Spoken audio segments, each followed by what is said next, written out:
नमस्कार बंधुरा आमी सौरभ और आपनारा देखছেন आमार चैनल एसपी गार्डन। बंधुरा आमरा छाद बागाने प्रचुर संख्यक गाछ लागिए थाकी, किन्तु तार मध्य एकटी विशेष गाछ हच्छे आम गाछ। এই आम गाछ आमरा এই যে শীতকাল চলে গেলেই আমরা কিন্তু গাছে প্রচুর পরিমাণে মুকুল পাবো, কিন্তু এই মুকুলটা পাওয়ার জন্য আমাদের কিছু পরিচর্যা করতে হবে। সেই পরিচর্যা কি করব সেটা নিয়েই আজকে আলোচনা করব আপনাদের সাথে। তো বন্ধুরা, এই সময় আমরা কিন্তু জল একদম কমিয়ে দেব, প্রতিটি গাছে একদম জল কমিয়ে দেব। জল কমিয়ে দিলে দেখবেন যে গাছ মনে করবে যে আমি বংশ বিস্তার ঘটাবো, তো সেক্ষেত্রে গাছ প্রচুর কিন্তু মুকুল আনবে। এটা একটা প্রথম পয়েন্ট।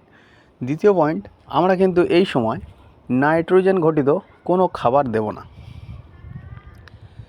আমরা কিন্তু ওই যে শিংকুচি, হাড় গুঁড়ো, ভার্মি কম্পোস্ট এই ধরনের কোনো খাবার কিন্তু এই মুহূর্তে আমরা গাছে দেব না। এই মুহূর্তে কিন্তু এই সমস্ত খাবার দিলে গাছ তার গ্রোথ নিয়ে নেবে এবং গাছে কোনো রকম কোনো মুকুল আসবে না।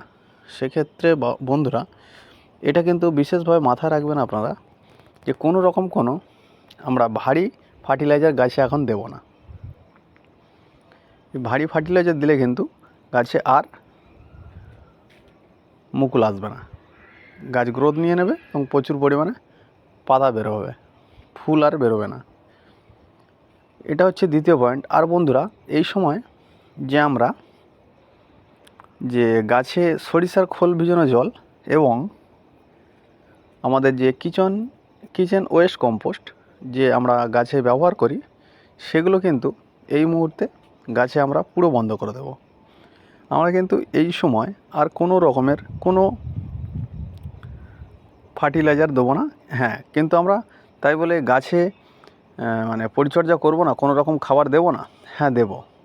যে খাবারগুলি গাছের মুকুল আনতে সাহায্য করবে সেই সমস্ত খাবার আমরা ব্যবহার করব। সেই সমস্ত খাবারগুলির মধ্যে হচ্ছে প্রথমত আছে আপনার সালফেট অফ পটাশ। এই সালফেট অফ পটাশ এবং ফসফেট, এই সালফেট অফ পটাশ গাছের মুকুল আনতে সাহায্য করবে এবং সঙ্গে সঙ্গে গাছের বৃদ্ধিরও সাহায্য করে। এবং ফসফেট আপনার কিন্তু সালফেট অফ পটাশের থেকেও বেশি কার্যকারী হচ্ছে আপনার গাছে মুকুল আনার জন্য এবং গাছের যে রুট আছে রুটগুলোকে ভালো রাখার জন্য। এটা হচ্ছে ফসফেটের বিশেষ কাজ। তো বন্ধুরা, আমরা কিন্তু এই ফসফেট আর সালফেট অফ পটাশ কীভাবে ব্যবহার করব? তো বন্ধুরা, আমরা এই সময় সালফেট অফ পটাশ আর ফসফেট প্রতিটি টবের ক্ষেত্রে সেটা টব অনুযায়ী চা চামচের হাফ চামচ করে আমরা ব্যবহার করব এই সময়। ঠিক আছে বন্ধুরা, মাথা রাখবেন, চা চামচের হাফ চামচ ব্যবহার করব টব অনুযায়ী।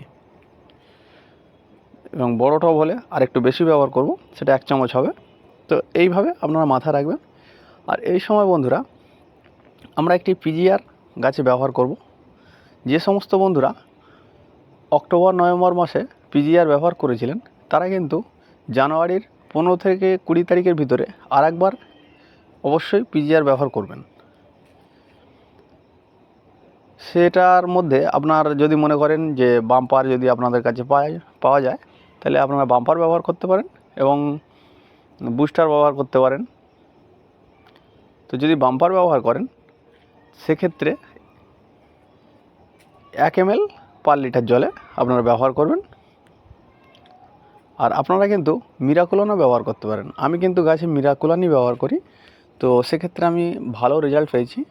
মিরাকুলান এটা কোনো কোম্পানির অ্যাড নয়, এটা আমি মিরাকুলান দিয়েই গাছে প্রচুর পরিমাণে ফুল পেয়েছি আগের বছর। তো আমি মিরাকুলানই ব্যবহার করি। তো বন্ধুরা, আমার চ্যানেল আমি ভিডিও দেই, তো অনেক বন্ধু দেখেন কিন্তু আমার চ্যানেলটি সাবস্ক্রাইব করেন না। তো প্লিজ আমার চ্যানেলটি সাবস্ক্রাইব করবেন এবং পাশে থাকা বেল আইকনটি প্রেস করে দেবেন, তাতে আমার পরবর্তী ভিডিও নোটিফিকেশান আপনাদের কাছে চলে যাবে।